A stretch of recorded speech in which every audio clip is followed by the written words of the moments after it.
కీర్తి birthday celebrations జరుగుతూ ఉంటాయి. కీర్తి birthday సెలబ్రేషన్స్కి Suresh రాడంటూ Yuvraj ఇలా అంటూ ఉంటాడు.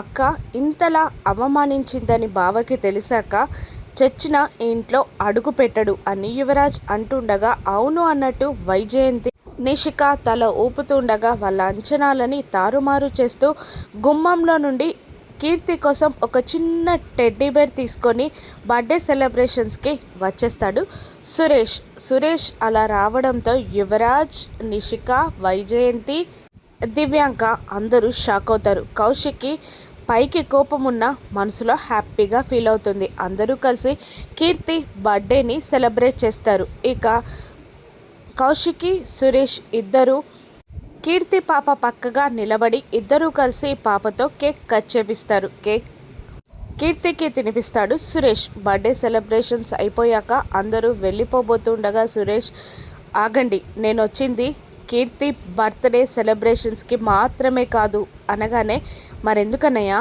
అంటుంది ధాత్రి. ఇంకొక విషయం ఉంది అని సురేష్ అనగానే అదేంటో చెప్పు బావా అంటాడు కేదార్. ఇకపై నుండి కీర్తి పాప నా దగ్గర నా ఇంట్లో ఉంటుంది అని సురేష్ అనగానే కౌశిక్కి షాక్ అవుతుంది. జగదాత్రి, కేదార్ కూడా షాక్ అవుతారు. జగదాత్రి దగ్గరికి వచ్చి కీర్తి పాపని ఇలా అడుగుతూ ఉంటుంది.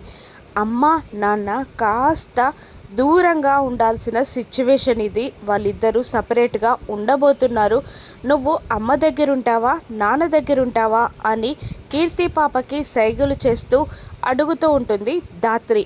అప్పుడు కీర్తి పాప కౌశికి ఒక చేయిని, సురేష్ మరొక చేయిని కలిపి ఇద్దరితో కలిసి ఉంటాను అని కీర్తి పాప సైగలతో చెప్తూ ఉండగా ఇద్దరితో కలిసి ఉంటుందంట అని జగదాత్రి ఆన్సరిస్తుంది. పాప కోసమైనా కౌశికి, సురేష్ కలుస్తారా? వైజయంతి, యువరాజ్, నిషికల ప్లాన్లు ప్లాఫ్ అవనున్నాయా? రాను ఎపిసోడ్స్లో చూద్దాం. Thank you for watching.